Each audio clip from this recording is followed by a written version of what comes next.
மெத்தியு 8ஆம் அதிகாரம் வசனம் 5 முதல் 13 வரை. மெத்தியு 8ஆம் அதிகாரம் வசனம் 5 முதல் 13 வரை. இயேசு கப்பர்நகூமில் பிரவேசித்த போது 100க்கு அதிபதி ஒருவர் அவரிடத்தில் வந்து, ஆண்டவரே, என் வேலைக்காரன் வீட்டிலே திமிர்வாதமாய் கிடந்து கொடிய வேதனைப்படுகிறான் என்று அவரை வேண்டிக் கொண்டார். அதுக்கு இயேசு, நான் வந்து அவனை சொஸ்தமாக்குவேன் என்றார். 100க்கு அதிபதி பிரயுத்திரமாக, ஆண்டவரே, நீர் என் வீட்டுக்குள் பிரவேசிக்க நான் பாத்திரன் அல்ல. ஒரு வார்த்தை மாத்திரம் சொல்லும், அப்பொழுது என் வேலைக்காரன் சொஸ்தமாவான். நான் அதிகாரத்துக்கு கீழ்ப்பட்டவனாயிருந்தும் எனக்கு கீழ்ப்பட்டு இருக்கிற சேவகரும் உண்டு. நான் ஒருவனை போவென்றால் போகிறான், மற்றொருவனை வாவென்றால் வருகிறான். என் வேலைக்காரனை இதை செய்யென்றால் செய்கிறான் என்றார். இயேசு இதை கேட்டு ஆச்சரியப்பட்டு தமக்கு பின் செல்லுகிறவர்களை நோக்கி, இஸ்ரவேலருக்குள்ளும் நான் இப்படிப்பட்ட விசுவாசத்தை காணவில்லை என்று மெய்யாகவே உங்களுக்கு சொல்லுகிறேன். அநேகர் கிழக்கிலும் மேற்கிலும் இருந்து வந்து பரலோக ராஜ்யத்தில் ஆபிரகாம், ஈசாக்கு, யாக்கோப்பு என்பவர்களோடு பந்தி இருப்பார்கள். ராஜ்யத்தின் புத்திரரோ புறம்பான இருளிலே தள்ளப்படுவார்கள். அங்கே அழுகையும் பட்கடிப்பும் உண்டாயிருக்கிறோம் என்று உங்களுக்கு சொல்லுகிறேன் என்றார். பின்பு இயேசு 100க்கு அதிபதியை நோக்கி, நீ போகலாம், நீ விசுவாசித்தபடியே உனக்கு ஆக கடவது என்றார். அந்த நாளிகையிலே அவன் வேலைக்காரன் சொஸ்தமானான். கர்த்தர் தாமே இந்த வசனங்களோடு நம்மளோடு பேசுவாராக. ஆமென்.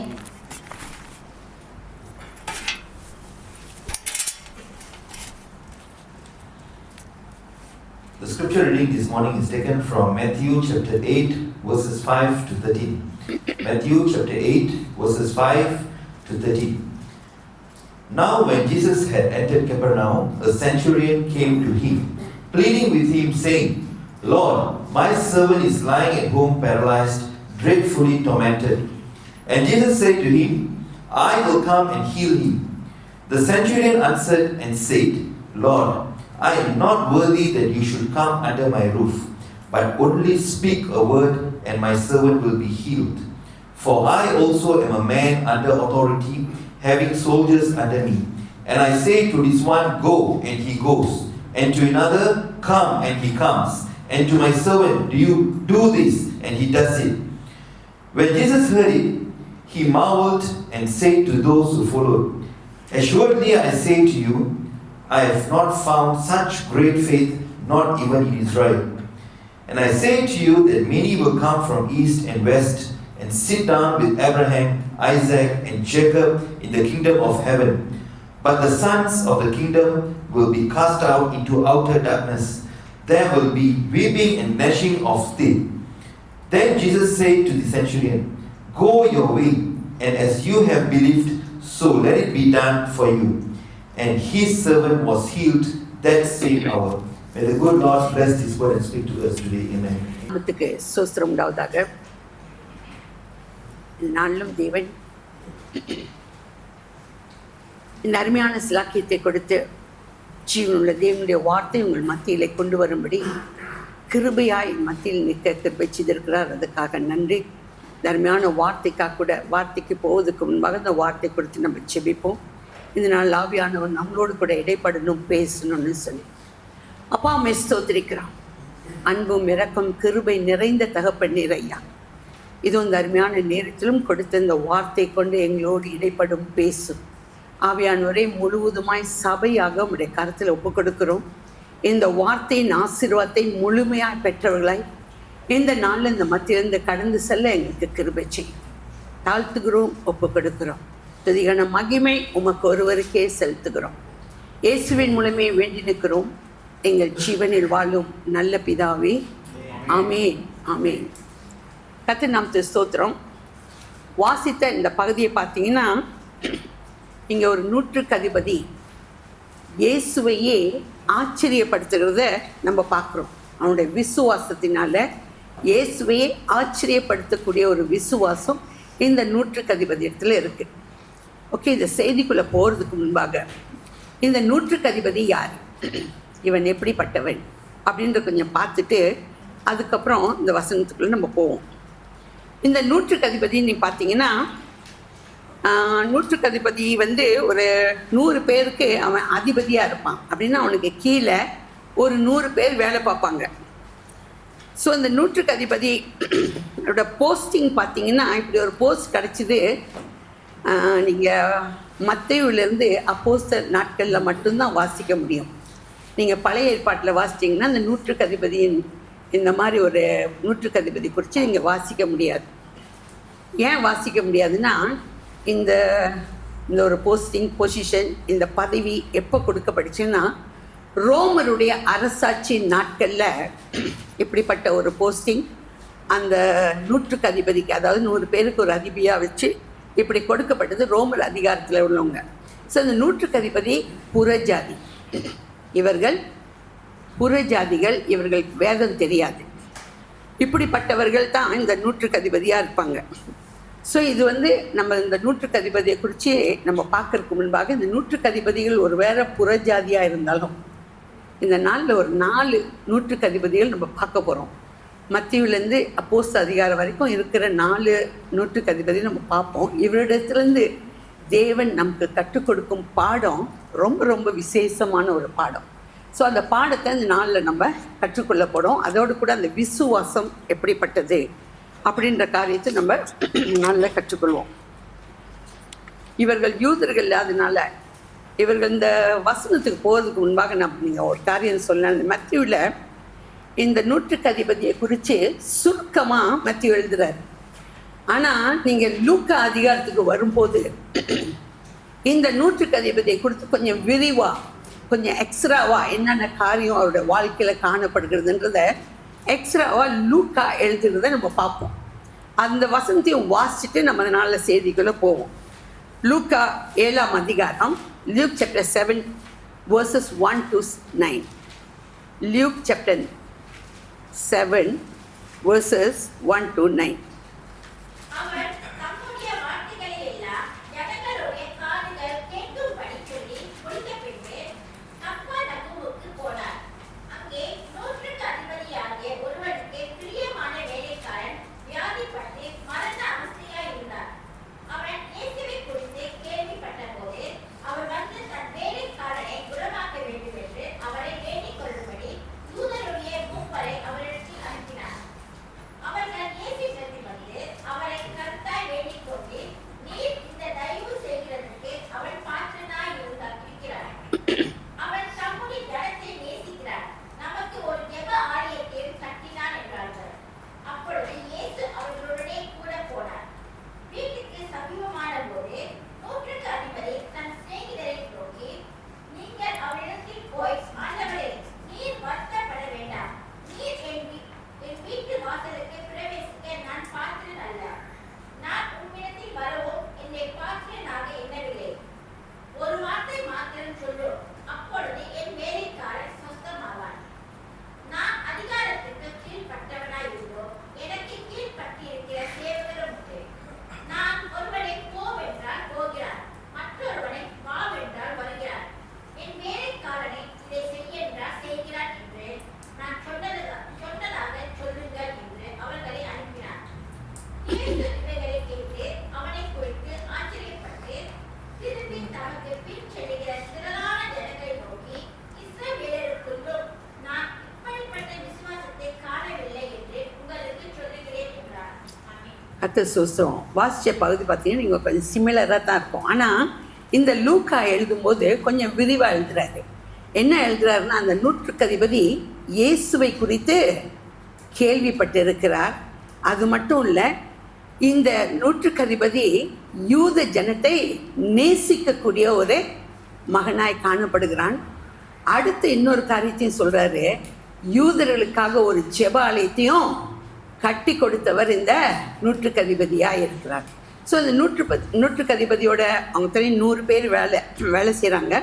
அதில் ஒரு வேலைக்காரன் வியாதிப்பட்டு மரண அவஸ்தையாக இருக்கிறதுனால இந்த நூற்றுக்கு அதிபதி தான் போகாமல், ஏன்னா தான் வந்து போய் இயேசு முன்னுக்கு பிரவேசிக்க பாத்திரவான் கிடையாது என்று சொல்லி யூத மூப்பரை கூப்பிட்டு போய் ஒரு காரியத்தை செய்ய சொல்கிறார். என்னன்னா, என் வேலைக்காரனுக்காக நீங்கள் போய், ஏன்னா அவன் இயேசு விசுவாசிக்கிறான். இயேசு ஒரு வார்த்தை சொன்னாலே அந்த வார்த்தை ஆணித்தரமாக விசுவாசிக்கிறதுனால போய் இயேசுக்கிட்டே இந்த காரியத்தை சொல்லுங்கள், அவனை சுகமாக்கும்படி வேண்டிக் கொள்ளுங்கன்னு சொல்லி இந்த யூத மூப்பரை அந்த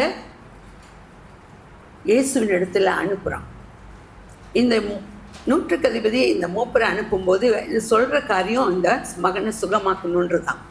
ஆனால் அந்த நூற்றுக்கு அதிபதி அங்கே போயிட்டு இயேசுக்கிட்ட ஒரு நூற்றுக்கு அதிபதி இருக்கான், அந்த மகனை சுகமாக்கணும்னு சொல்லி அவனோட வேலைக்காரனை சுகமாக்கணும்னு சொல்லி கேட்டுக்கொண்டான்னு சொல்லிட்டு எக்ஸ்ட்ரா அவன் செய்கிற காரியத்தையும் சேர்த்து சொல்கிறத அங்கே பார்க்கலாம். என்ன சொல்கிறாங்கன்னா, இவன் யூத ஜனத்தை நேசிக்கக்கூடிய ஒரு மகன், அதே நேரத்தில் யூதருக்காக ஒரு ஜெப ஆலயத்தையும் கட்டி கொடுத்தவன் அப்படின்றத எக்ஸ்ட்ராவாக இயேசுக்கிட்ட இவன் சொல்கிறத நம்ம அங்கே வாசிக்க பார்க்கலாம். இப்படி சொன்னோன்னே இயேசு உடனே அவன் பின்னால் போவார், நான் வந்து சுகமாக்குறேன் அப்படின்னு சொல்லி போவார். இப்போது இந்த யூத மூப்பரோடு கூட இயேசு கூட வருகிறாரு அப்படின்னு நூற்றுக்கு அதிபதி கேள்விப்பட்டோன்னே ஒரு காரியம் செய்வான். என்னென்னா, தன்னோட சிநேகிதனை கூப்பிடுவான். தன் சிநேகிதரை கூப்பிட்டு, நீ ஓடி போய் ஒரு காரியத்தை சொல்லு, இயேசு என் வீட்டுக்குள்ளே பிரவேசிக்கிறதுக்கு நான் எந்த விதத்துலேயும் அருகதியும் கிடையாது, பாத்திரவானும் கிடையாது. நீ போய் ஒன்று சொல்ல வேண்டிய ஒரே காரியம், ஐயா அங்கேருந்து ஒரு வார்த்தை அவர் சொன்னாலே என்னோட வேலைக்காரன் சுஸ்தமாயிடுவான் அப்படின்னு நீ சொல்லணும் சொல்லி அந்த சிநேகிதனை அனுப்பிடுவான். இப்போ அந்த நூற்றுக்கதி அனுப்பின அந்த சிநேகிதனை போய் இயேசுக்கிட்ட அவர் சொன்னதை அப்படியே சொல்லுவோம். ஐயா ஒரு வார்த்தை மாத்திரம் சொன்னால் போதுன்னு சொல்கிறாரு. ஏன்னா நீங்கள் அவனோட வார்த்தை அந்த நூற்றுக்கு அதிபதியின் வீட்டுக்குள் பிரவேசிக்க அவன் பாத்திரவான் கிடையாது, அவனும் உங்களிடத்துல வர்றதுக்கு பாத்திரவான் கிடையாதுன்றதுனால ஒரு வார்த்தை மாத்திரம் சொல்லும், சொஸ்தமாவான். இயேசு திரும்பி ஒரு காரியத்தை சொல்லுவார், அவன் விசுவாசித்தபடியே ஆக கடவுதுன்னு சொன்ன அந்த வார்த்தையின் நேரத்திலேயே அந்த வேலைக்காரன் சொஸ்தமாயிடுவான். இதை சொல்லிட்டு திரும்பி தனக்கு பின் செல்கிற திரளான ஜனங்களை பார்த்து ஒரு வார்த்தை சொல்வார், இஸ்ரவேலுக்குள்ளும் நான் இப்படிப்பட்ட விசுவாசத்தை பார்க்கலையே, காணவில்லையே அப்படின்னு சொல்லுவார். இயேசு இந்த வார்த்தையை சொல்றதுக்கு இன்னொரு காரியமும் இருக்குது. ஏன் இஸ்ரவேலுக்குள்ளும் இந்த காரியத்தை அவர் பார்க்கல அப்படின்னு ஏன் சொல்கிறாருன்னா, இந்த சம்பவம் நடக்கிறதுக்கு முன்பாக வேறொரு சம்பவம் நடக்கும். இந்த காரியங்களுக்கு முன்பாக நடக்கக்கூடிய ஒரு காரியம் பார்த்திங்கன்னா, யவீரு என்னும் ஒரு ஜெப ஆலய தலைவன் தன்னுடைய மகள் பயங்கர கொடிய வேதனை, அதாவது மரண வேதனை, அடுத்த நிமிஷம் எந்த நேரம் கூட மரணம் வரலாம் அப்படின்ற சூழ்நிலையில் இருக்கக்கூடிய ஒரு மகள். அந்த மகளுக்காக வருந்தி வேண்டிக் கொள்ள இயேசுவின் இடத்துல போய் வேண்டிக் கொள்வான். என்ன சொல்வான்னா, நீங்கள் வந்து என் மகளை தொட்ட அந்த மக சுகமாயிடுவா அப்படின்னு சொல்லி வேண்டிக் கொள்வான். இயேசுவும் கூட போவார். போகும்போது சில தடைகள்லாம் வரும். தடைன்னு வர்றதை விட போகும்போது பார்த்திங்கன்னா 12 வருஷமாக பெரும்பாடு உள்ள ஸ்திரீ குணமாவா. இயேசு இன்னும் போகிறதுக்குள்ள தாமதமாயிட்டு இருக்கும். உடனே செய்தி வரும், யவீரனுடைய மகள் இறந்து போயிட்டா அப்படின்னு வரும். உடனே இயேசு சொல்வார், பயப்படாத, அந்த சத்தத்தை கேட்டோன்னு சொல்வார், பயப்படாத, அவள் நித்திரையாக இருக்கா அப்படின்னு. அப்புறம் அதுக்கப்புறம் பார்த்திங்கன்னா போய் தொட்டு சுகமாக்கி எழுப்பி கொடுத்துருவார். அந்த வசனத்தை வாசிச்சிடுவோம். அப்புறம் அதுக்கப்புறம் நம்ம சொல்லும்போது நல்லாயிருக்கும். மார்க் 5ஆம் அதிகாரம், மார்க் சாப்டர் 5 verses 22-23. அப்பொழுது ஜெப ஆலய தலைவரை ஒருவனாகிய யவீரு என்பவன் வந்து அவரை கண்டவுடனே அவர் பாதத்திலே விழுந்து, என் குமாரத்தி மரண அவஸ்தைப்படுகிறார், அவள் ஆரோக்கியம் அடையும்படிக்கு நீர் வந்து அவள் மேல் உமது கைகளை வையும், அப்பொழுது பிழைப்பாள் என்று அவரை மிகவும் வேண்டிக் கொண்டார். கர்த்தர் ஸ்தோத்திரம். நீங்கள் பார்த்தீங்கன்னா, நீங்கள் வந்து தொட்டு சுகமாக்கணும். இவன் யாரு? ஜெப ஆலய தலைவன். இவனுக்கு வேதம் நல்லா தெரியும், தேவனையும் தெரியும்.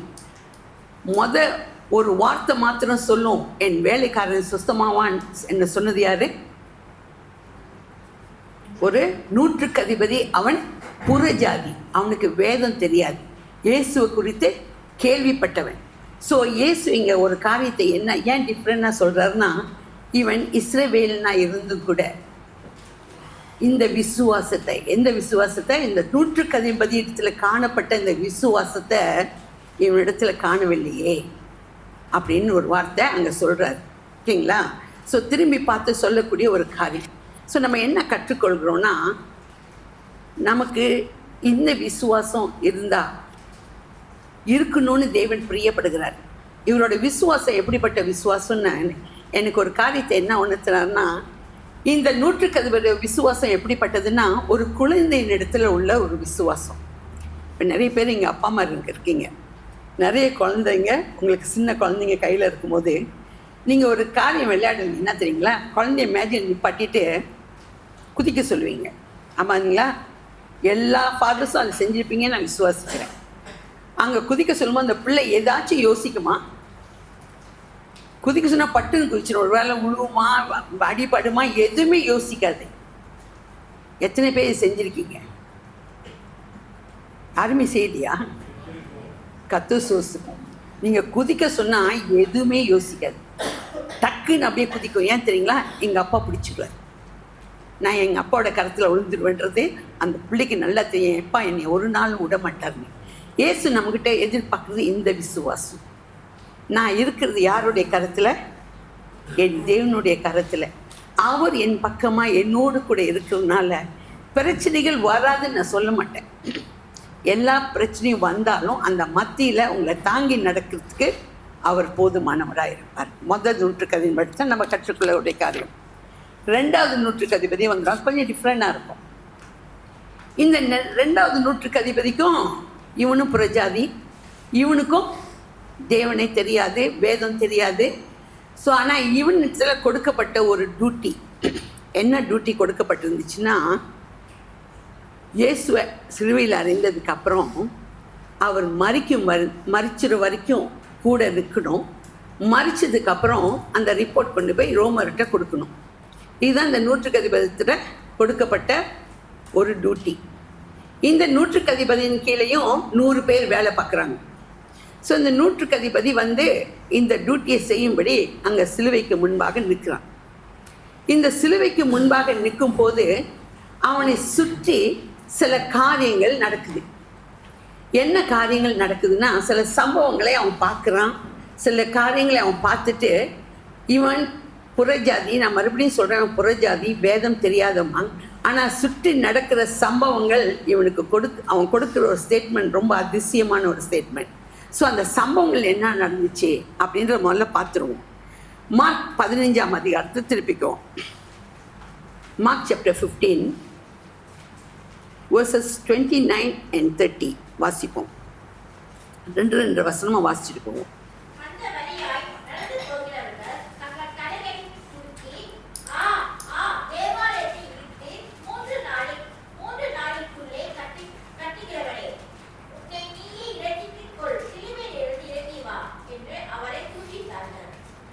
இப்போது அவருக்கு இயேசுவை பார்த்துட்டு வழியில் போகிறவங்க ஒரு காரியத்தை சொல்கிறாங்க. என்ன சொல்கிறாங்க? தேவாலயத்தை இடித்து 3 நாளைக்குள்ளே கட்டுவேன்னு சொன்னார். இன்றைக்கி சிலுவையில் தொங்குறாரு. அந்த சிலுவையிலேருந்து இறங்கி வரன்ட்டு தூஷித்தார்கள். ஓகேங்களா? அவரை பார்த்து தூஷித்தாங்க. இந்த சம்பவத்தை இந்த 150 பார்த்துட்டு இருந்தான். அடுத்த ஒரு சம்பவம் நடக்குது. அதே 15ஆம் அதிகாரத்தில் 31, 32.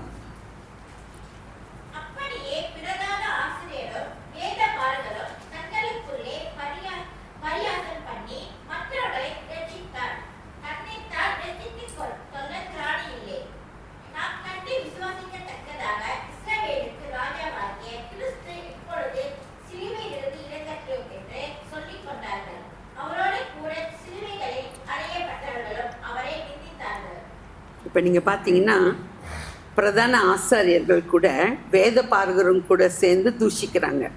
இப்போ என்ன சொல்கிறாங்க?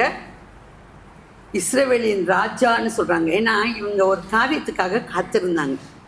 இஸ்ரவேலின் ராஜாவாக மேசியா வருவார்னு இவங்களுக்கு சொல்லப்பட்டிருந்தது. ஆனால் மேசியா ராஜாவாக பேலஸில் வருவார்னு இவங்க விசுவாசித்திருந்தாங்க. அவர் ஏழ்மை கோலத்தில் வந்துட்டார். இப்போ இவரை என்ன செய்யலை?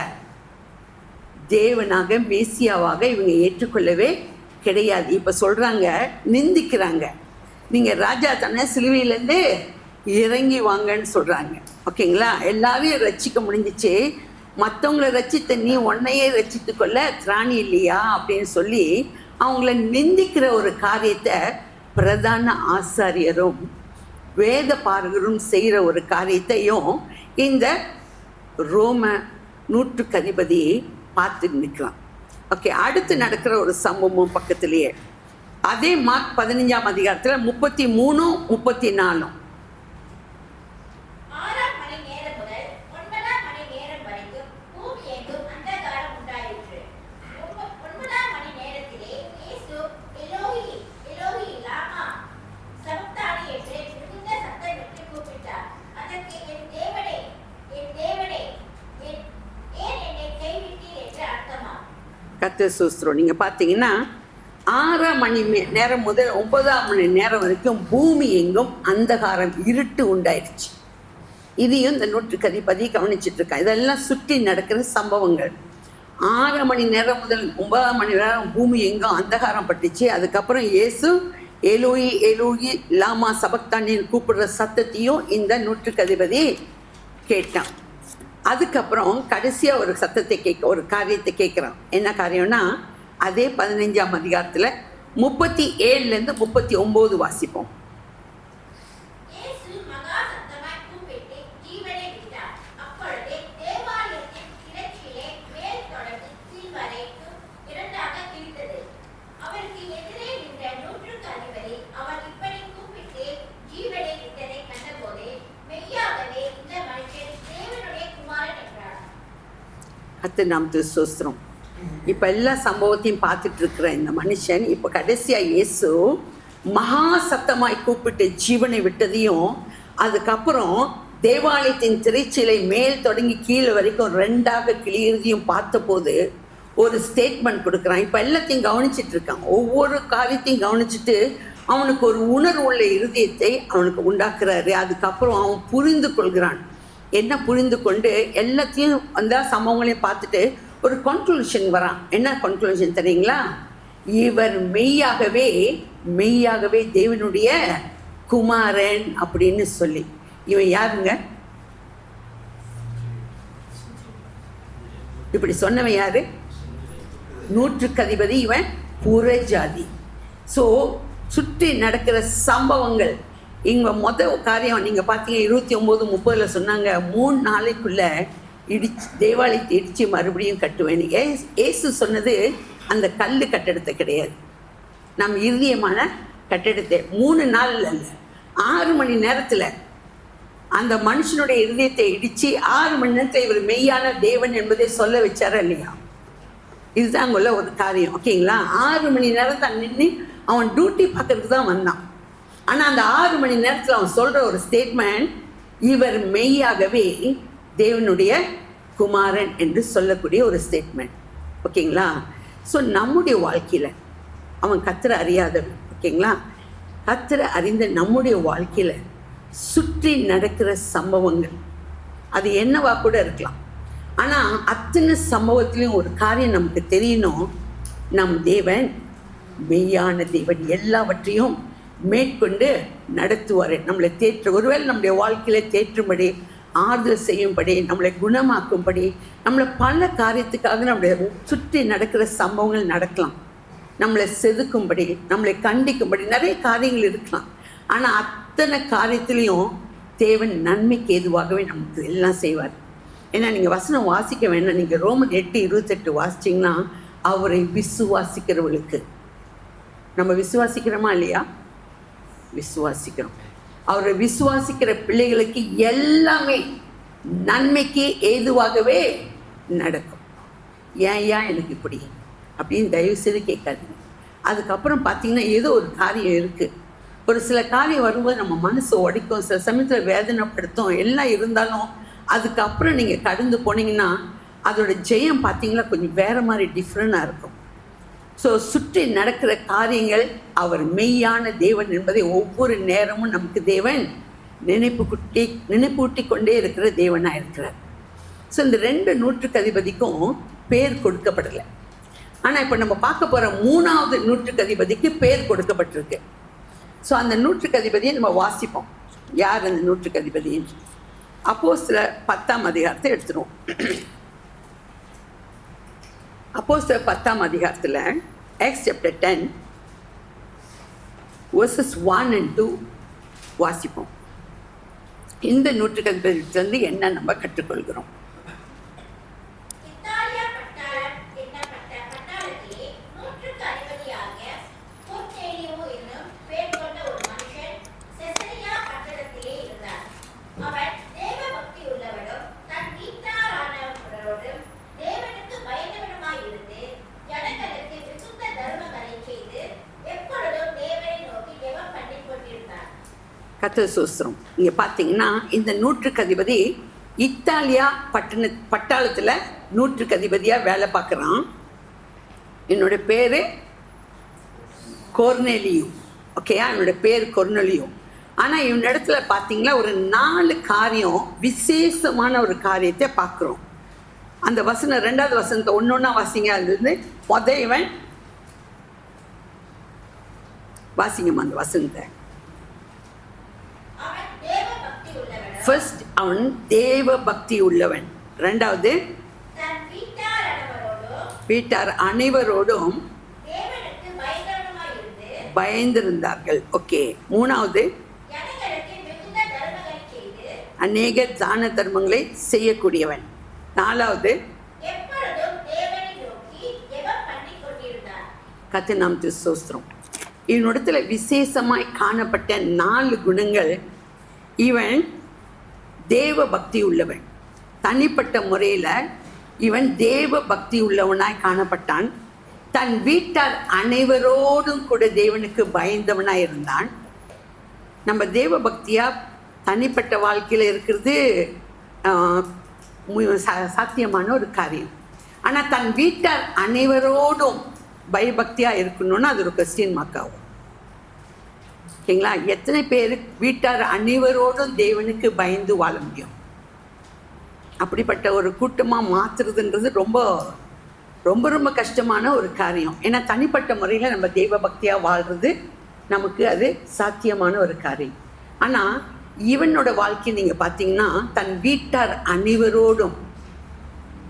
ஸோ நம்முடைய தனிப்பட்ட வாழ்க்கையை நம்ம பார்த்தோம்னா எத்தனை பேர் தம் வீட்டார் அனைவரோடும் கூட நம்ம கர்த்தருக்கு பயந்து ஜீவிக்கிறவங்களா நம்ம காணப்படுகிறோம். 3வது அநேக தான தர்மங்களை செய்யக்கூடியவனா இவன் தான். ஸோ நம்முடைய வாழ்க்கையில் இந்த தர்மங்களை செய்யக்கூடியவர்களாக இருக்கணும் அப்படின்ற ஒரு காரியத்தையும் அங்கே வாசிக்கணும். 4வது அவன் எப்பொழுதும் தேவனை நோக்கி ஜெபம் பண்ணக்கூடியவனா இருந்தான். இந்த 4 காரியம் அவனோடத்துல காணப்பட்டனால நீங்கள் அதுக்கு தொடர்ந்து இந்த 10ஆம் அதிகாரம் முழுவதும் வீட்டில் போய் வாசிங்க. வாசித்தா டைம் எங்காச்சும் ஓடிடும். 10ஆம் அதிகாரம் முழுவதும் நீங்கள் வாசிச்சிங்கன்னா நீங்கள் பார்த்தீங்கன்னா இந்த 4 விசேஷ சுபாவங்களினுடைய வாழ்க்கையில் இருந்தனால இவனுக்கு கிடைச்ச ஆசீர்வாதம் பார்த்தீங்கன்னா சொல்லி முடியாத ஆசீர்வாதம். ஃபர்ஸ்ட் நீங்கள் பார்த்தீங்கன்னா தேவதூதன் இவனோடு கூட இடைப்பட்டு ஒரு காரியத்தை சொல்கிறத நீங்கள் வாசிக்கலாம். நீங்கள் 3வது வசனம் 4வது வசனம் வாசிச்சிங்கன்னா அந்த வசனத்தில் சொல்லக்கூடிய காரியத்தை பார்த்தீங்கன்னா தேவதூதன் வந்து பேசி நீ ஒரு மனுஷன், அதாவது பேதுருன்ற ஒரு மனுஷனை போய் அழைப்பித்து கொண்டு வா, நீ வீட்டார் அனைவரோடு கூடி இருந்து அவங்க மத்தியில் அந்த பேதுரு வரட்டும், வந்து தேவனுடைய வசனத்தை பேசட்டும் அப்படின்னு சொல்லி வார்த்தையை இந்த நூற்றுக்கு அதிபதி இடத்துல தேவதூதன் பேசுகிறத நம்ம பார்க்கலாம். அதுக்கப்புறம் நீங்கள் தொடர்ந்து வாசிச்சிங்கன்னா அந்த கதையை அப்படின்னு நான் சொல்லி முடிச்சிடுறேன். அதுக்கப்புறம் பார்த்தீங்கன்னா பேதுருட்டையும் கர்த்தர் அங்கே இடைப்பட்டு ஒரு காரியத்தை சொல்வார். நீங்கள் பார்த்தீங்கன்னா கூட வந்து இறங்கும், அதெல்லாம் காரியங்கள்லாம் நிறைய நடக்கும்.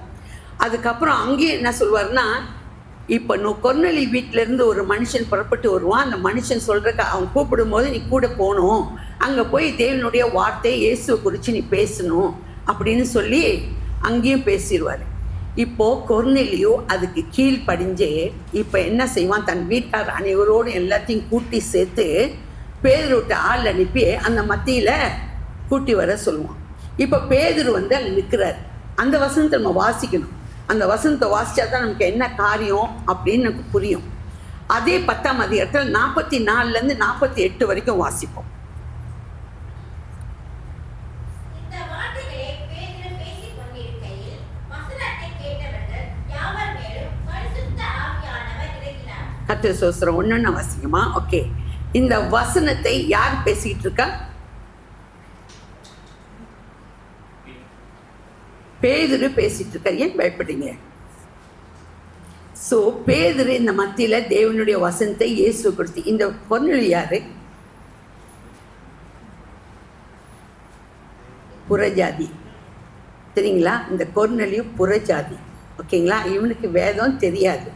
ஆனால் இவனுடைய இடத்துல காணப்படுகிற 4 சுபாவங்கள் நிமித்தம் என்னுடைய வாழ்க்கையில் கிடைக்கிற ஆசீர்வாதத்தை தான் உங்கள் மத்தியில் நான் சொல்கிறேன். ஓகேங்களா? தனிப்பட்ட முறையில் அவன் தெய்வ பக்தியாக இருந்தான். தன் ஜனத்தோடு கூட தேவனுக்கு பயந்திருந்தான். தான தர்மங்களை செய்யக்கூடியவனாக இருந்தான். எப்பொழுதும் தேவனை நோக்கி ஜெபிக்கிறவனாக இருந்தான். இந்த 4 சுபாவங்கள் அவனுக்கு கொண்டு வந்த ஆசீர்வாதம். எல்லாம் தன் வீட்டார் அனைவரோடும் கூட சேர்ந்து இருக்கும்போது தேவ வசனம் புறப்பட்டு வருது. இப்போ எல்லாரும் பரிசுத்த ஆவியினால நிரப்பப்படுகிறார்கள். இந்த பரிசுத்த ஆவியின் நிரப்பப்படுதல் என்பது மேல் வீட்டின் அனுபவம். நீங்கள் பார்த்தீங்கன்னா 120 பேர் காத்திருப்பாங்க. அந்த 120 பேர் ஜெபத்தில் காத்திருக்கும் போது அவர்கள் மேல் ஊற்றப்பட்டவர் தான் தேவ ஆவியானவர். ஓகேங்களா? இந்த அபிஷேகம் இவர்கள் மேலே ஊற்றப்படுகிறது. அடுத்த வசனம்.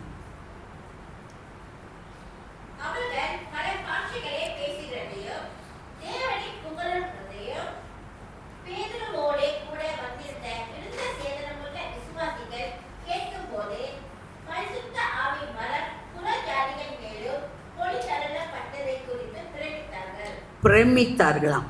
ஓகேங்களா? இவர்கள் பேதுருவோடு கூட ஒரு கூட்டஞ்சனம் வந்திருந்தாங்க. இங்கே அவிவிசுவாசமான ஜனங்கள் எல்லாரோடு கூட அங்கே ஒரு கூட்ட ஜனங்கள் உட்கார்ந்துருக்காங்க. தேவனுடைய வசனம் புறப்பட்டு வருது. ஒவ்வொரு மேலும் பரிசுத்த ஆவியானவர் ஊற்றப்படுகிறாரு. எல்லாரும் பாசைகளை பேசுகிறாங்க. இந்த பாசைகள் நீங்கள் பார்த்தீங்கன்னா அப்போஸ்தலர் நீங்கள் 2ஆம் அதிகாரத்தில் வாசிக்கும் போது இங்கே பார்க்கலாம். இவர்கள் ஆவியானவர் ஊற்றப்படும் போது இவர்கள் பாசைகளையும் பேசுவார்கள், தேவனை புகழ்வார்கள். இதெல்லாம் அங்கே வாசிக்கலாம். ஸோ இதே அனுபவம் இவர்கள் மேல் ஊற்றப்பட்டது. இந்த அனுபவத்தை பார்த்த இந்த கூட வந்த பேதுருவின் கூட வந்த மக்கள், இவர்கள் எல்லாம் கர்த்தரை அறிஞ்சு கர்த்தரை ஆராதிக்கக்கூடிய மக்கள், இந்த அபிஷேகத்தை எப்படி இந்த புறஜாதியின் மேல் இவ்வளோ ஒரு அபிஷேகம் ஊற்றப்படுதுன்னு பார்த்து பிரமித்தார்களாம், அதிசயப்பட்டார்களாம். எந்த வார்த்தையின் ஆசீர்வாதம் இங்கே கொண்டு வந்துச்சு, அவர் என்ன பேசினார் அதெல்லாம் அங்கே எழுதப்படல. ஆனால் இயேசுவை குறித்து பேசினாங்க. இயேசு யாருன்றத அங்கே வெளிப்படுத்துறது நம்ம மெயினாக பார்க்கலாம். ஓகேங்களா? அந்த மத்தியில் பேசுறது இயேசு யாருன்றது. அந்த இயேசு யாருன்னு சொன்ன அந்த மாத்திரத்தில் அங்கே உள்ள அத்தனை மக்களும் என்ன நினச்சிப்பாங்க,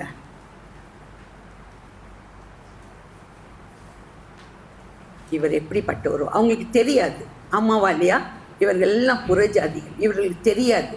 அதுக்கப்புறம் பார்த்தீங்கன்னா இந்த பாசைகளை பேசி கர்த்தரை புகழ்ந்து இவர்கள் மேல் பரிசுத்த ஆவியான ஊற்றப்பட்டதுக்கு அப்புறம் நீங்கள் பார்த்தீங்கன்னா எல்லாரையும் கர்த்தருடைய பிள்ளைகள்ன்ற முத்திரை போடக்கூடத்தக்கதாக அதுக்கப்புறம் பார்த்தீங்கன்னா பேர் இவர்கள் எல்லாரையும் கூட்டிகிட்டு போய் ஞானஸ்தானம் கொடுக்கறதையும் நீங்கள் வாசிக்கலாம். அது தொடர்ந்து வாசிமா அந்த வசனத்தை.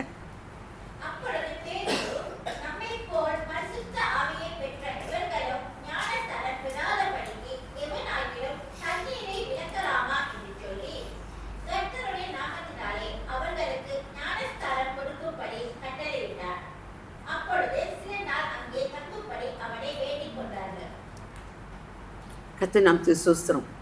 கிடைச்ச ஆசீர்வாதம் அபிஷேகம் சாதாரணமான அபிஷேகம் கிடையாது, இது ஒரு பொக்கிஷம். இந்த கொர்நேலியோட வாழ்க்கையில் காணப்பட்ட 4 சுபாவங்கள். இந்த 4 சுபாவங்கள் அவங்க வீட்டார் அனைவரோடும் சுற்றுப்புறத்தார் எல்லாத்தையும் கூட்டி சேர்த்துட்டாங்க. அத்தனை பேர் மேலும் பரிசுத்த ஆவியானவர் ஊற்றப்பட்டார். இவர்கள் பல பாசைகளை பேசினார்கள், தேவனை புகழ்ந்தார்கள். கடைசியாக இவர்கள் தேவனை அறிந்தபடினால இவர்கள் ஞானஸ்தானத்துக்கும் விளக்கக்கூடாதுன்னு சொல்லி பேதுரு இவர்களை ஞானஸ்தானம் கொடுத்து கர்த்தருடைய பிள்ளைகள் என்ற முத்திரை போட்டு இவர்களை அனுப்புறத இந்த காரியத்தை பார்ப்போம். ஸோ இவர்கள் இந்த அபிஷேகத்துக்குள் கடந்து வரும்படி இவனிடத்துல காணப்பட்ட 4 சுபாவம் நம்முடைய வாழ்க்கையில் வேணும். கஷ்டமான காரியம்தான். தனிப்பட்ட முறையில் பக்தியாக இருக்கிறது முடியும். ஆனால் வீட்டார் அனைவரோடும் கூட தேவனுக்கு பயந்து இருக்கிறதுன்றது கொஞ்சம் கொஸ்டின் மார்க். நம்ம அப்படி ஜீவிக்கிறது ரொம்ப ஒரு அப்படி கூட்டி சேர்த்து வாழ்கிறவங்க நல்லது. அப்படி கஷ்டமான ஒரு காரியம்தான். ஆனாலும் கூட இதை நம்ம வாஞ்சிக்கணும். அதுக்கு முன்னாடி தான தர்மங்கள். ஒருவேளை தேவன் நம்மளுக்கு வாழ்க்கையில் நம்மளுடைய காரியங்கள் நிறைய ஆசீர்வாதத்தை வச்சுருக்காரு. நம்மளை மேன்மேலும் ஒவ்வொரு நாளும் ஆசீர்வாதத்துக்கு நோக்கம் இருக்குது. நம்முடைய ஆசீர்வாதத்தை நமக்கேன்று வச்சுருக்கிறது இல்லை. நம்ம அநேகருக்கு ஆசீர்வாதமாய் வாழும் படித்தான். அதாவது நான் ஆசீர்வாதம் சொன்னால் எங்களுக்கு இருந்தால் தானே கொடுக்குறது நீங்கள் சொல்லுவீங்க. உங்களால் என்ன முடியுமோ, எது முடியுமோ அதை செய்யுங்க. ஆனால் அந்த தர்மங்களை செய்யும்போது அதில் பிரதிபலன்லாம் பார்க்காதீங்க, கொடுத்துட்டு போயிட்டே இருங்க. ஆனால் தேவன் உங்களை நடத்துகிற பாதை நீங்கள் பார்த்தீங்க, உங்களோட வாழ்க்கை மென்மேலும் உயர்ந்து போகிறத உங்களோட வாழ்க்கை நீங்களே அறியாத அளவுக்கு கர்த்தர் உங்களை உயர்த்ததை நீங்கள் பார்க்க முடியும். இந்த சுபாவங்கள் நம்முடைய வாழ்க்கையில் வேணும். இந்த 4 வித சுபாவங்கள் இந்த கொர்நேலியு வாழ்க்கையில் இருந்தபடினால வீட்டார் அனைவரோடும் அவங்க பெற்றுக்கொண்ட அந்த அபிஷேகம் ஆசீர்வாதன்றது சொல்லி முடியாத ஒரு ஆசீர்வாதம். இந்த காலை வேளையில் கர்த்தர் இந்த அபிஷேகத்தோட இந்த ஆசீர்வாதம் நம்முடைய வாழ்க்கையில் ஊற்ற பண்ணணும். நம்ம கர்த்தருடைய பிள்ளைகளாக இருக்கிறபடினால இதை விட மேலான ஆசீர்வாதம் நம்ம இந்த 4 வித சுபாவங்கள் நம்மளோட வாழ்க்கையை நம்ம அப்படியே அப்ளை பண்ணணும்னா இந்த ஆசீர்வாதம் மட்டும் இல்லைங்க, இதுக்கு மேலான ஆசீர்வாதத்தை தேவன் நம்முடைய வாழ்க்கையில் வைத்திருக்கிறார். ஸோ இந்த கொர்நேலியு வாழ்க்கையிலேருந்து நம்ம கற்றுக்கொள்ளக்கூடிய காரியம் இந்த 4 வித சுபாவங்களை நம்ம அப்ளை பண்ணுறதுக்கு நம்ம ஜெபிப்போம். நம்மளால் நிறைய சொந்த பலத்தினால முடியாதுன்றது தெரியும். ஆனாலும் கூட தேவ சமூகத்தில் நம்ம ஜெபிக்கும் போது இந்த 4 வித சுபாவத்தை நம்முடைய வாழ்க்கையில் ஊற்றுக்கு தேவன் போதுமானவர். ஓகே, 4ஆவதாக ஒரு நூற்றுக்கு அதிபதியை பார்த்துட்டு முடிச்சிடுவோம். ஸோ இந்த 4 can I continue? Time is okay. 4வது ஒரு நூற்றுக்கு அதிபதி இருக்க, நான் ஷார்ட்டாக அதை முடிச்சிடறேன். அதே அப்போஸ்தலர் 27ஆம் அதிகாரத்துக்கு போயிடுவோம். வசனம் 1 வாசியும். 27ஆம் அப்போஸ்தலர் Acts chapter 27 verse 1.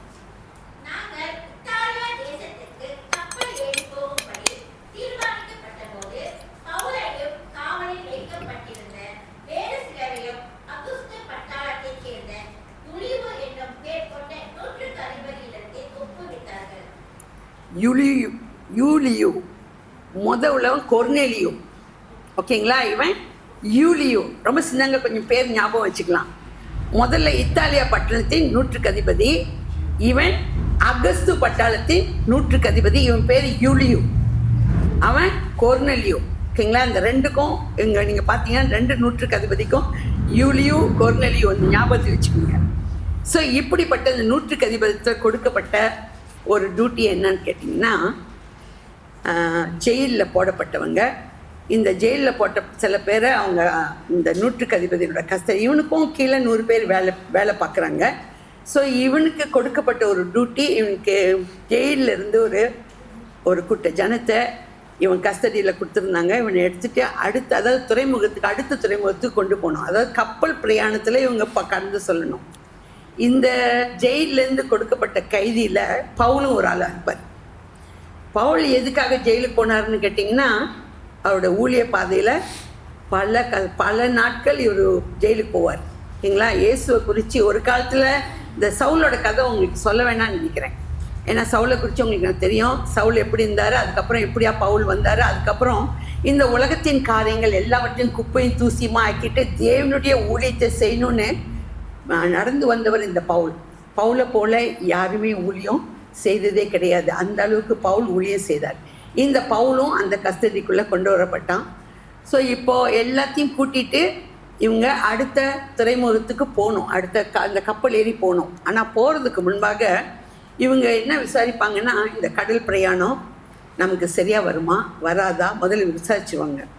அப்போ இந்த யூலியு யார்கிட்ட விசாரிப்பான்னு பார்த்தீங்கன்னா, மாலுமிகிட்ட, அதாவது கப்பல் ஓட்டுறவன்கிட்ட. ஏன்னா அவன் தானே எப்போதுமே அங்கே பிரயாணம் பண்ணுறவனாக இருப்பான். அவன்கிட்ட போய் விசாரிப்பாங்க. அப்போ அவன் சொல்லுவான், ஸோ எல்லாமே ஸ்மூத்தாக இருக்குது, நிச்சயமாக போகலாம் அப்படின்னு சொல்லிடுவான். ஆனால் கர்த்தர் ஒரு காரியத்தை பவுல்கிட்ட பேசுவார். என்ன பேசுவார்னா, அதே 27 10 11 வாசிப்போம். அப்போஸ்தலர் 27 10 11.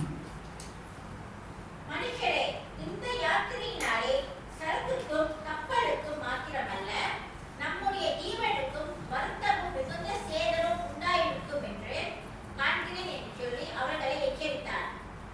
கர்த்தர் ஸ்தோத்திரம். போதுமா? ஸோ பவுலுக்கு இது உணர்த்தப்பட்ட தேவன் பேசுனால பவுலு போய் சொல்லுவார். அவன் ஜெயிலில் உள்ளவங்கள்ட்ட எதுவும் அட்வைஸ்லாம் கேட்க மாட்டாங்க. இருந்தாலும் இந்த பவுல் போய் சொல்லுவார், என்னன்னா இந்த பிரயாணம் சரியில்லைன்னு எனக்கு தோணுது. நீ இப்போ புறப்பட்டு போனீங்கன்னா சரக்குக்கும் சேதம், கப்பலுக்கும் சேதம், மிஞ்சி உயிர் சேதமும் வரும் அப்படின்றத உணர்த்துறாரு, பேசுகிறாரு. அதனால இந்த பிரயாணத்தை பற்றி யோசிங்கன்னு சொல்லி எச்சரிக்குவான். ஆனால் இந்த யூலியோ பவுல் சொன்ன சத்தத்துக்கு கீழ்ப்படியில. ஏன் கீழ்ப்படியிலன்னா, இவனுக்கு மாலுமி சொல்கிறது தான் பர்ஃபெக்டாக தெரிஞ்சிச்சு. ஏன்னா அவங்க தானே எப்போதுமே அந்த பிரயாணத்தில் இருக்காங்க. பவுலுக்கு கடல் பிரயாணத்தை குறித்து எதுவுமே தெரியாது. ஸோ சரின்னு சொல்லி மாலுமியோட சத்தத்துக்கு கீழ்ப்படிஞ்சு புறப்பட்டு போவாங்க. கொஞ்ச தூரம் போகும்போது எல்லாமே நல்லா தான் இருக்கும். அதுக்கப்புறம் பார்த்தீங்கன்னா பயங்கரமான புயல் காற்று. அந்த 27ஆம் அதிகாரம் நீங்கள் போய் வாசிங்க. ரொம்ப இன்ட்ரெஸ்டான கதைங்க. இந்த கொர்நேலியோடையும் இந்த யூலியோடையும் கதை நீங்கள் வாசிங்கன்னா ரொம்ப இன்ட்ரெஸ்டிங்காக இருக்கும். போய் வாசிச்சு பாருங்கள். ஸோ கடல் பிரயாணத்தை நான் அந்த கதையை அப்படியே சொல்லிட்டு போயிடுறேன். கடல் பிரயாணத்தில் போகிறாங்க. போகும்போது பகுதி வரைக்கும் நல்லா இருந்துச்சு. அதுக்கப்புறம் பயங்கரமான புயல் காற்று. எல்லாரும் என்ன செய்வாங்க, சரக்குலாம் எடுத்து வீசிடுவாங்க. ஸோ அதுக்கப்புறம் பிரயாணம் ஸ்மூத்தாக இருக்கும்னு நினைப்பாங்க. அதுக்கப்புறம் கப்பலே உடையிற அளவுக்கு அந்த புயல் காற்று வரும். இப்போது மறுபடியும் என்ன செய்யுது, பயந்து நடுங்குவாங்க. இப்போ பவுலுக்கு ஒரு காரியம் மறுபடியும் தேவன் பேசுவார். அந்த வசனத்தையும் வாசிப்போம். அதே 27ஆம் அதிகாரத்தில் 23 25 வரைக்கும் வாசிப்போம். இங்கே மறுபடியும் தேவன் பவுலோடு கூட பேசுவார். ஏன்னா இவங்கெல்லாம் பயந்து போயிருப்பாங்க. இப்போ அடுத்து என்ன நடக்க போகுது, உயிர் சேதம் வரப்போகுது அப்படின்ற ஒரு சூழ்நிலையில் இருப்பாங்க.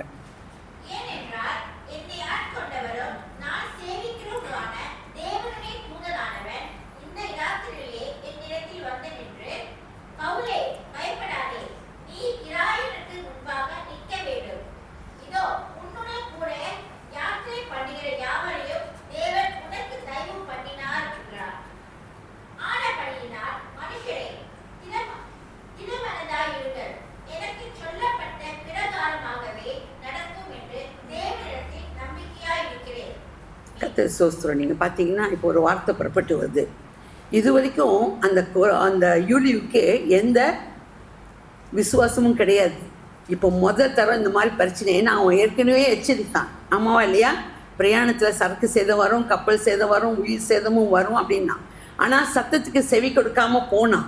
அதுக்கப்புறம் நடுவழியில் இந்த சத்தம் மறுபடியும் வரும்போது அவர் சொல்லி, இப்போ தேவன்கிட்ட இந்த பவுல் ஜெபிக்கும் போது கர்த்தர் பேசுகிற ஒரு காரியம் தூதன் அனுப்பி சொல்லுவார், உயிர் சேதம் வராது, கப்பல் சேதம் வரும், ஆனால் உயிர் சேதம் வராதபடி இவர்கள் ஒரு தீவில் ஒதுக்கப்படுவார்கள் அப்படின்ற ஒரு சத்தம் வரும். ஸோ அதே மாதிரி போய் அந்த யூலிகிட்ட சொல்லும்போது அந்த யூலி போய் யோசிப்பான். இது வரைக்கும் உள்ள சத்தத்தை அவன் கேட்கல. ஆனால் இப்போ உள்ள சத்தத்துக்கு உணர்வு வரும், புரிதல் வரும். ஓகேங்களா? ஆனால் ஆக்சுவலி இவனோட புரிதல், இவனோட உணர்வு ஒரு காரியம் இங்கே இல்லை.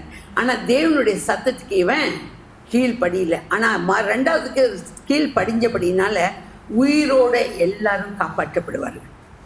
சரக்கு சேதம் வந்துச்சு, கப்பல் சேதம் வந்துச்சு, ஆனால் உயிர் சேதம் யாருக்கும் வராதபடி தேவன் அங்கே பாதுகாத்தார். இப்போது அவங்களோட வாழ்க்கையில் அவங்க கர்த்தரை அறியாதனால அந்த காரியங்கள் நடந்துச்சு.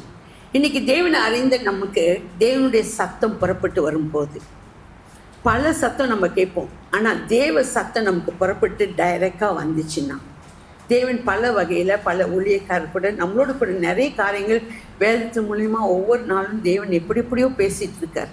அந்த தேவ சத்தத்துக்கு தேவ ஊழியக்காரர் ஒரு வேளை பேசும்போது அந்த சத்தத்துக்கு நம்ம செவி கொடுத்தால் நம்ம இழப்புகள் வராமல், விபத்து வராமல், பல காரியத்திலேருந்து நம்ம பாதுகாக்கப்படுவது நிச்சயமான ஒரு காரியம். ஏன்னா ஏற்கனவே தேவன் அதை எச்சரிக்கிறாரு, இங்கே போனால் இந்த பிரச்சனை, இதை செஞ்சால் இந்த பிரச்சனை. சில காரியத்தை தேவன் ஒருவேளை ஊழியக்காரர் மூலியமாக வேதத்தின் மூலியமாக நம்ம கூட பேசி எச்சரிக்கும் போது அந்த சத்தத்துக்கு செவி கொடுக்கறது.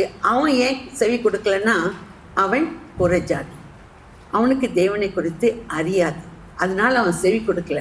ஆனால் 2ஆம் முறை தேவன் அவனோடு கூட பேசும்போது அந்த சத்தத்தை பவுல் சொல்லும்போது அவனுக்கு உணர்வு வந்துச்சு.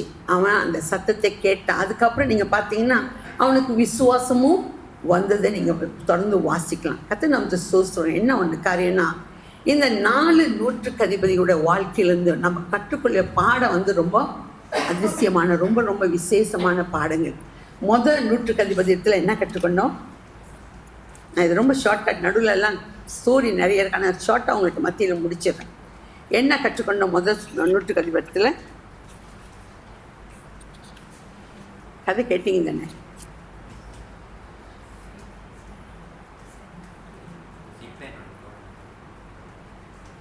Depend on God. அங்கே உள்ள கதை மட்டும் சொல்லிடுங்க. ஒரு நூற்றுக்கு அதிபதி இயேசுவையே ஆச்சரியப்படுத்தின விசுவாசத்தை அங்கே பார்க்குறோம். ஓகேங்களா? ஃபர்ஸ்ட்டு. ரெண்டாவது என்ன பார்த்தோம்? அந்த நூற்றுக்கு அதிபதி இடத்துலேருந்து அவனை சுற்றி நடக்கிற சம்பவங்கள். ஓகேங்களா? எல்லாரும் சொன்னாங்க 3 நாளில் ஒரு ஆலயத்தை இடித்து கட்ட முடியும்னு இயேசு சொன்னார். எல்லாரும் சிரித்தாங்க, எல்லாரும் கேள்வி பண்ணாங்க, தூஷித்தாங்க. 3 நாளைக்குள்ளே இயேசு ஒரு ஆலயத்தை இடித்து கட்ட முடியுமா, கட்ட முடியாதா? முடியும். 6 மணி நேரத்தில் கட்டினார். ஓகேங்களா? அவன் உணர்வடைந்தான், புரிந்து கொண்டான். அவன் ஒரு ஸ்டேட்மெண்ட்டே கொடுக்குறான். அந்த கன்க்ளூஷனுக்கு வந்துட்டு ஒரு ஸ்டேட்மெண்ட்டே கொடுக்குறான், இவர் மெய்யாகவே தேவனுடைய குமாரன். 2வது. 3வது கொர்நேலியு இடத்துல நம்ம என்ன கற்றுக்கொண்டோம்? இந்த ஒரு ஆழத்தில் இதை வச்சிருங்க. 4 வித காரியம். ஓகேங்களா? தேவனுக்கு பயந்து, தன் வீட்டாரோடு கூட தேவனுக்கு பயந்து தான தர்மங்கள் செய்கிறது, எப்பொழுதும் தேவனை நோக்கி செபிக்கிறது. ஓகேங்களா? ஸோ இது ரொம்ப ரொம்ப முக்கியமான காரியம். இது ஒரு பெரிய ஆசீர்வாதத்தை, ஒரு அபிஷேகத்தை நம்முடைய குடும்பத்துக்கு கொண்டு வரக்கூடிய ஒரு அபிஷேகம். 4வதாக நம்ம கற்றுக்கொண்ட ஒரு காரியம், தேவ சத்தம் புறப்பட்டு வரும்போது செவி கொடுத்தா விபத்துக்கு, இழப்புக்கு, பலவித காரியங்களுக்கு நம்ம தப்பி வைக்கப்படுவோம். இது நிச்சயமான ஒரு காரியம். ஏன்னா தேவ மனிதர்கள் பேசும்போது அவருடைய வார்த்தையை கொண்டு வந்து இங்கே பேசவே கிடையாது. தேவன் கொடுக்குற வார்த்தையை இந்த மத்தியில் கொண்டு வரும்போது தேவ வார்த்தை புறப்பட்டு வந்துச்சுன்னா அந்த புறப்பட்டு வரும் வார்த்தை ஒரு மனிதனுடைய வாழ்க்கை மாற்றும், அவருடைய வாழ்க்கையில் பேர் ஆசீர்வாதத்தை கொண்டு வரும். இது நிச்சயமான ஒரு காரியம். கண்களை மூடி நம்ம ஜெபம் செய்யும். அப்பா, உம்மை ஸ்தோத்திரிக்கிறோம்.